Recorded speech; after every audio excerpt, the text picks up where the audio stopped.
Ustedes están planteando, bueno, fue una elección que fue organizada por 1 millón de ciudadanos, que fueron insaculados. En esta elección no solamente se votó por presidente de la República, se votó también por senadores y por diputados. Los diputados y senadores del Partido de la Revolución Democrática ya protestaron hace 2 o 3 días y tomaron posesión de sus cargos. En la impugnación que ustedes hicieron prácticamente no contestaron el resultado de la elección para diputados y senadores, fueron mínimas impugnaciones. Y en esta elección, bueno, el PAN tiene la mayoría relativa en ambas cámaras, si no me equivoco, y el PRD se convirtió en la segunda fuerza política. Eso es una cosa. Y vamos a lo fundamental. Finalmente, lo que ustedes están planteando, y lo ha dicho Andrés Manuel López Obrador reiteradamente, es que hay una especie de elección de Estado de conspiración. Es decir, primero, bueno, fue el conteo rápido, luego fue la manipulación que se hizo en la jornada electoral, posteriormente es la negativa ya del tribunal de abrir todos los paquetes y hacer el conteo voto por voto. Y bueno, si el fallo del tribunal efectivamente favorece a Felipe Calderón, pues esto, desde la perspectiva de ustedes, entiendo yo, va a venir a corroborar que efectivamente hay una especie de conjura o complot, o como se quiera decir. Lo que nosotros tenemos son pruebas. Fíjate, el Tribunal Electoral... Porque lo que te dije es más o menos en síntesis lo que piensa, ¿no? El Tribunal Electoral toma una decisión de que solamente anula las casillas en donde los votos de más son superiores a la diferencia entre el primero y segundo lugar en cada casilla. Esto es importante, pero déjame decirte por qué es importante. Sí. Porque además es muy grave para el futuro del país.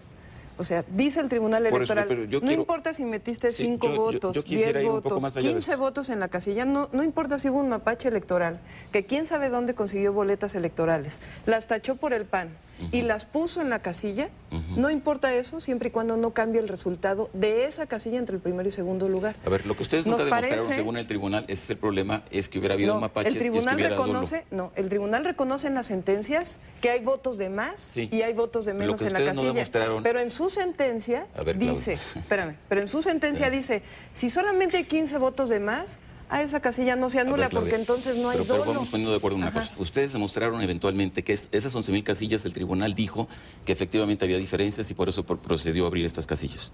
De esas, muchos de esos 200,000 votos más anulados son efectos efectivamente de que hubiera habido un mal conteo. Votos mal, en las sentencias del tribunal que están en su página de pero internet, yo voy más allá. Pero es que es fundamental. Pero yo voy más allá, porque a mí no me interesa que nos concentremos nada más en la cuestión del tribunal. Porque... Es que el reconocimiento... A ver, Claudio, permíteme.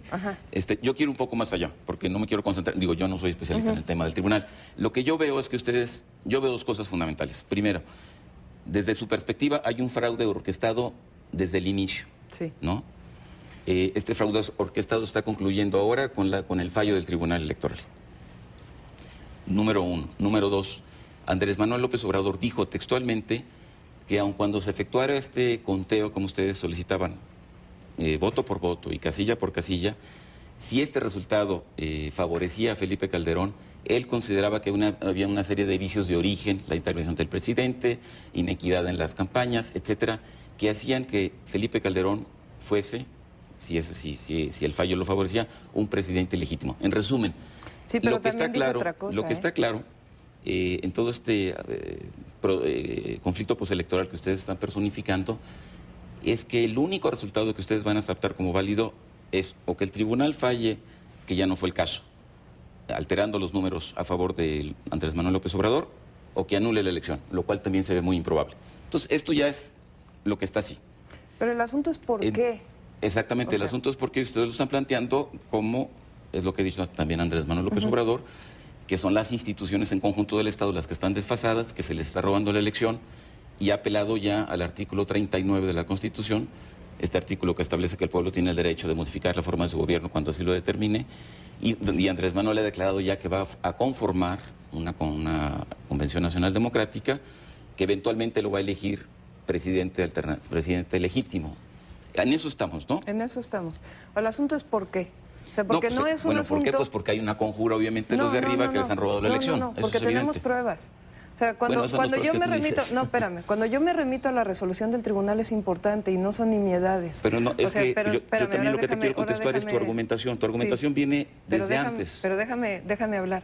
Mira, cuando nosotros decimos que en las casillas el propio tribunal reconoce que hay votos de más, pero que esas casillas no las anula porque no cambian el resultado de la propia casilla, independientemente de que se reconoce que la diferencia entre Calderón y Andrés Manuel López Obrador es de 243,000 votos, y que si la suma de todos los votos de más de todas esas casillas hubiera cambiado el resultado de la elección, eso no lo toma en cuenta el tribunal. A ver, pero lo que tenemos que tomar en cuenta... Es que es fundamental. Lo que tenemos que tomar en cuenta... A ver, Claudia, pero permíteme tú a mí, permíteme una cosa. Hay un reconocimiento. Es que no nos podemos atrancar aquí, porque si no, no va a progresar el programa. No, te voy a decir por qué no. Te voy a decir por qué no. Porque finalmente el asunto es que ya hay un fallo, y el asunto también es que Andrés Manuel fijó una posición claramente establecida. Que aunque hubiera conteo voto por voto, él no iba a reconocer si el resultado favorecía a López a Calderón. Lo que dijo Andrés Manuel también. Y ustedes lo plantearon en su demanda, está establecido. Andrés Manuel que había dijo, un vicio de origen en la elección. A ver, permite. Andrés Manuel dijo, independientemente de que la elección haya sido inequitativa, y ahí está la participación del presidente de la República para demostrar que es inequitativa, si se abren todas las casillas electorales, detenemos todas las movilizaciones. Detenemos las movilizaciones, no quiere decir reconozco el triunfo legítimo de Felipe Calderón. De eso, pero son dos cosas distintas, Claudia. No, es claro decir, más allá de que yo no reconozca que la elección fue equitativa, de todas maneras no voy a llamar al pueblo a movilizarse si se abren todas las casillas. Y quien dijo, no, yo no estoy dispuesto a que se abran todas las casillas, fue el Partido Acción Nacional. Quien dijo, no estamos dispuestos a que se transparente la elección, fue el Partido Acción Nacional. A ver, Claudia, pero y ahí la estás diciendo una cosa que no tiene sustento y tú lo sabes muy bien. Claro que tiene sustento. El Partido Acción Nacional no tenía por qué emitir una opinión sobre algo que le correspondía exclusivamente al tribunal. No, yo creo que no quería emitir una definición porque tenía miedo.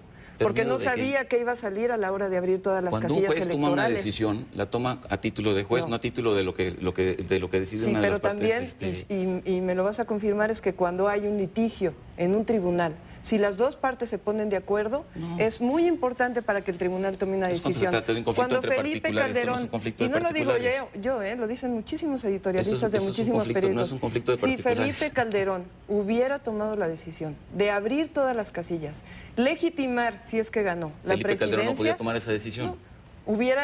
Hubiera tomado la opinión y hecha pública ante la nación de que estaba dispuesto a abrir todas las casillas. Que correspondía a la autoridad correspondiente. No lo hizo. ¿Sabes por qué no lo hizo? Porque tenían miedo de que iba a salir en las casillas. Definir eso, porque Claudia. El propio tribunal reconoce que hay votos de más, que hay votos quitados de las casillas electorales.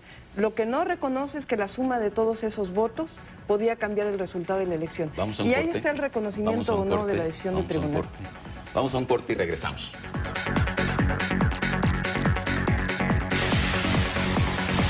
De regreso, con Claudia Sheinbaum, hablando del proceso postelectoral, del fallo del Tribunal Electoral. Y bueno, fundamentalmente, Claudia, en este segundo bloque, a mí, pues, yo creo que al auditorio también, lo que le interesa es lo que está por venir. Bueno, lo que está por venir en la estrategia que ha trazado Andrés Manuel López Obrador, pues es muy claro. Lo que yo quisiera preguntarte es más o menos esto qué significa.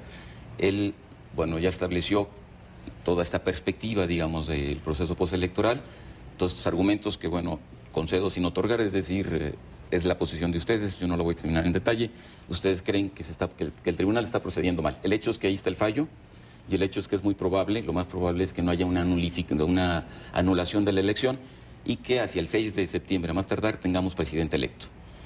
López Obrador ya fijó su posición en ese sentido. Si hay presidente electo, él convoca una Convención Nacional Democrática que podría elegirlo presidente alterno y él podría formar incluso un gobierno alterno. En eso estamos.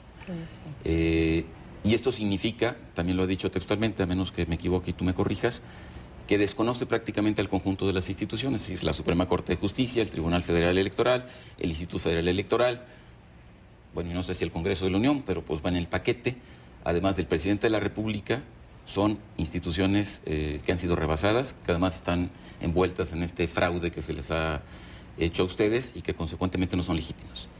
Eso, en buen castellano, pues, se llama una revolución por la vía pacífica o armada. Estás desconociendo todo un orden institucional y estás proponiendo crear otro tú.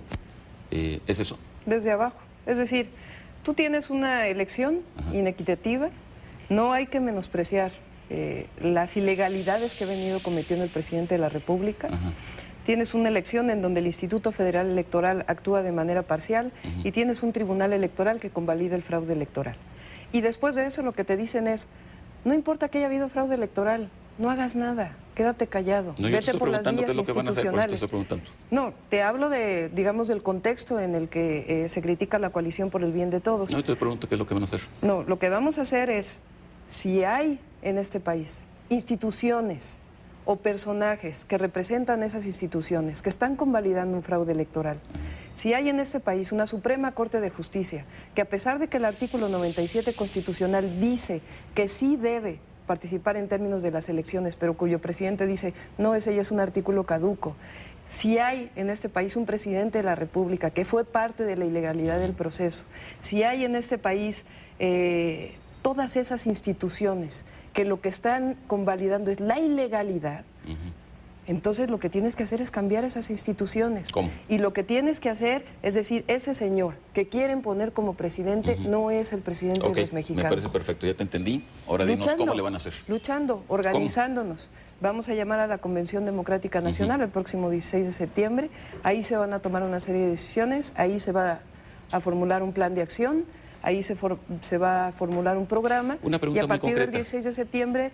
En esta visión, una pregunta muy concreta sobre esto. En esta visión que tienen ustedes, bueno, ya lo dijiste muy claramente, prácticamente, además no nos diste la primicia, López Obrador ya lo había dicho, no hay ninguna institución que se salve, todas son condenables. No todas, pero la mayoría, y particularmente las que... Mencionaste la Suprema Corte, mencionaste el Tribunal Electoral, mencionaste el IFE, mencionaste el Congreso, te faltó, pero pues es un Congreso también es puro. No, el Congreso está elegido con sus representantes y está funcionando. Bueno, la Presidencia de la República... y dentro de estas instituciones, obviamente, de alguna manera está también el Ejército de la República. Déjame terminar. Porque el Ejército es una institución. Esa institución, en este esquema institucional que tenemos, obedece al jefe de las Fuerzas Armadas. Y según la Constitución de la República, el jefe supremo de las Fuerzas Armadas es el presidente de la República. Pero López Obrador ha hablado muchas veces del respeto que le tiene al Ejército y que también espera que el Ejército no reprima al pueblo. También lo ha dicho varias ocasiones. Somos consecuentes. Si tú desconoces al jefe de las Fuerzas Armadas, que en este caso es el presidente electo... No, pero no es lineal todo, es decir... No es lineal, es constitucional, es legal. No, perdóname. Tú tienes respeto por un grupo de instituciones, esperas cosas de ciertas instituciones, particularmente del Ejército. A eso voy, entonces. Esperas que no se reprima al pueblo. Ustedes separan al Ejército en este capítulo, entiendo. ¿Sí? Ahora, lo separan de una manera muy curiosa, porque justamente, cuando menos algunos piensan, me cuento entre ellos, que esta decisión de hacer la Convención Nacional Democrática el 16 de septiembre en el Zócalo, justamente en la celebración de la independencia y en la parada militar tradicional que se hace, pues constituye una provocación ya no contra el gobierno de la República del presidente Fox, sino contra las propias Fuerzas Armadas que se encuentran ante el dilema. No es ninguna provocación, de desfilar por allí o no desfilar. Ni se va a impedir el desfile. ¿Van ustedes a liberar el Zócalo para que se haga el desfile tradicional como se hace? Se va a decidir en ese momento, pero de todas maneras no se está... Se va a decidir en su momento. Y sí, digo, estamos todavía a 16 días de que eso ocurra, pero no hay un impedimento en ese sentido y el desfile se puede realizar mientras se realiza la Convención Democrática Nacional. Es cuestión nada más de ponerse de acuerdo. Es cuestión de horario, en la mañana el desfile y en la tarde la convención. A ver cómo se hace, pero no hay un elemento de provocación. Yo diría que la provocación viene del fraude electoral. Desde ahí viene la provocación. Voy más para allá. Vamos a suponer que esta fecha se salva, que la Convención Nacional se instituye y que esta Convención Nacional elige presidente legítimo de la República a Andrés Manuel López Obrador. ¿Qué cargo vas a tener tú en este gabinete que va a organizar Me parece absurdo la pregunta. ¿No? Es decir, estamos ante un dilema de la nación. Estamos en un momento histórico de suma gravedad, donde hace 100 años hubo una revolución en México exigiendo el sufragio efectivo. En el 2006 tenemos que no se respete el sufragio efectivo de los mexicanos, que se consuma un fraude electoral, y eso es lo que debe estar discutiendo la nación. Si estamos dispuestos o no a la consumación de un presidente ilegítimo. En 1988 hubo enorme fraude. Hoy todo el mundo reconoce que hubo un enorme fraude electoral. No, por eso yo doy por sentado que esta es la posición de ustedes y que ustedes están tomando una serie de acciones y están trazando una serie de estrategias en función de eso. Pero entonces vamos más lejos, no supongamos, digo, para allá van todas las cosas orientadas. Va a haber presidente, un presidente legítimo, como ustedes lo definen a López Obrador. Vamos a tener un presidente en Los Pinos, que va a ser el presidente electo de esta elección. Y vamos a entrar en una ruta tiempos de lucha, como ustedes lo están planteando, ¿cómo, es decir, ¿de qué se trata? O sea, finalmente, ¿cómo van a hacer ustedes para, digamos, derrocar, borrar a la Suprema Corte de Justicia, desaparecer el IFE? ¿Cuál es el mecanismo finalmente que va a permitir, permítame, con esto concluyo la pregunta muy concreta, cuál es el mecanismo que va a permitir que las instituciones que ustedes van a ir construyendo por la libre se vuelvan las instituciones legítimas en este país y desaparezcan las ilegítimas? Está por escribirse la historia de México. Lo que sí te puedo decir es que no es la primera vez. ¿Cuál es el procedimiento? No es la primera vez que ocurre esto en México. No, y una revolución en 1910. Sí, nada más que nuestra vía siempre va a ser pacífica, porque creemos en la lucha pacífica. Esperemos que del otro lado también crean en la confrontación pacífica, en el diálogo y en la posibilidad de llegar a acuerdos. Sobre este asunto de la vía pacífica yo tengo una duda, otra que te quiero plantear. Es la vía pacífica, pero al mismo tiempo violan la ley. Hay un bando 13 del propio jefe de gobierno de la Ciudad de México, Andrés Manuel López Obrador, que establece que no se debe bloquear las vías públicas. La ley suprema dice que la posibilidad del tránsito no tiene que ver absolutamente nada con los automóviles, que es la Constitución de la República Mexicana. Eso dice. Entonces, y el derecho de manifestación, y el derecho de protesta están consumados en la Constitución mexicana. Pero no de bloqueo. No, perdóname. El derecho de manifestación y el derecho a disentir están en la Constitución mexicana. O sea, ¿tú no consideras que esté violando la ley?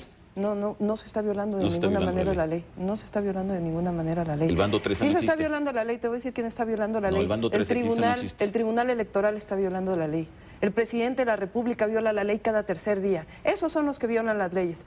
Pero cuando te pones en un plantón, tú eres el que viola la ley. Pero si el presidente de la República dice 3 días antes de la resolución del Tribunal Electoral que el ganador es Felipe Calderón, el presidente de la República no está violando la ley. No puede que la esté violando. ¿Por qué no se hace lo mismo del otro lado? Porque entonces sí, ¿por qué para Reforma? ¿Sabes por qué se para Reforma? Porque hay un gran fraude electoral en este país, porque se le está quitando el voto a los mexicanos, porque la Constitución avala el derecho de manifestación. Yo te pregunto en esa lógica, insisto, ¿cuál es la perspectiva que tienen ustedes? Finalmente ya me queda claro todo el diagnóstico, me queda claro cómo está la situación. Vamos, insisto. La perspectiva se va a ir construyendo y el plan de acción que se defina se va a definir en la Convención Democrática Nacional. La propia decisión de si Andrés Manuel o si se elige un presidente alterno o un coordinador de la resistencia la va a tomar la Convención Democrática Nacional. Y a partir de ahí inicia un proceso que depende mucho de los mexicanos en dónde va a terminar. Una cuestión que veo como observador de lejos.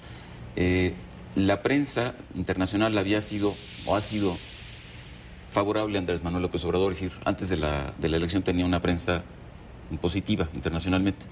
Mucha gente que pensaba que era un peligro para México, eso no se había reflejado en los medios internacionales, es decir, había una percepción bastante positiva de Andrés Manuel López Obrador. Esto ha cambiado después del conflicto postelectoral, como ha cambiado la percepción de muchos electores por el plantón de Reforma, etcétera.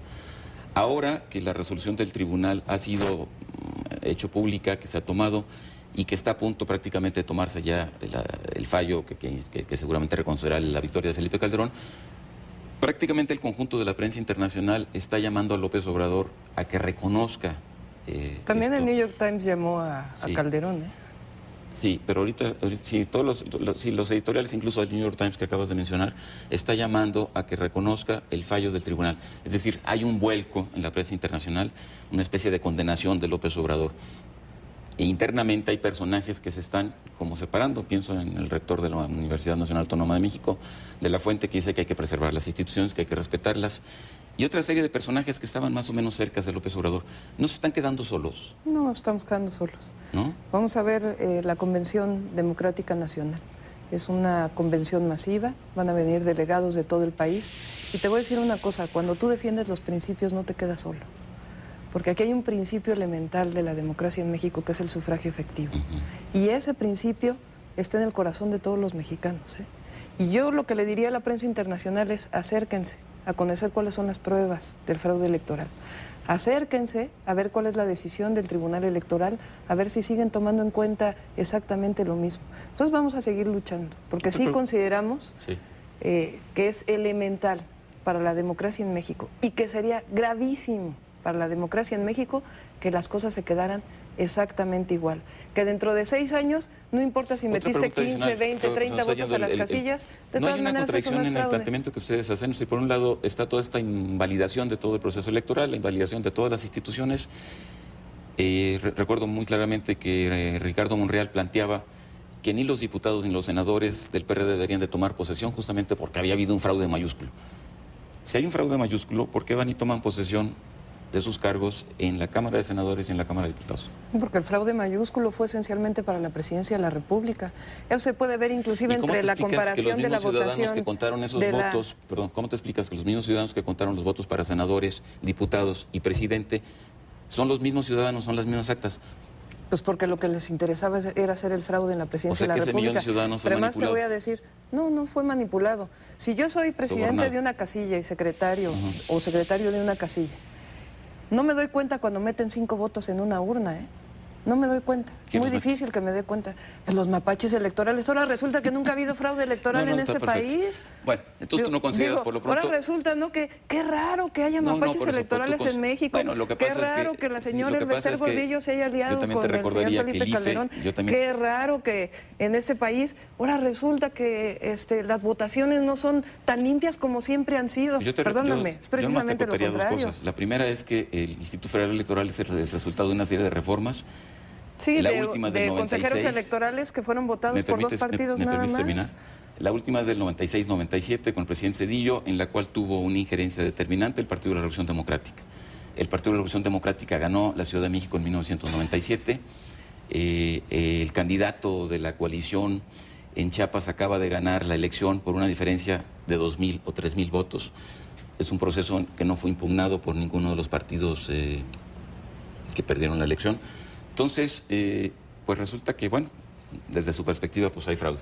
Pero, en fin, se nos está terminando el tiempo. Pruebas, ¿eh? Yo te deseo, primero te agradezco mucho el que hayas venido. A ti.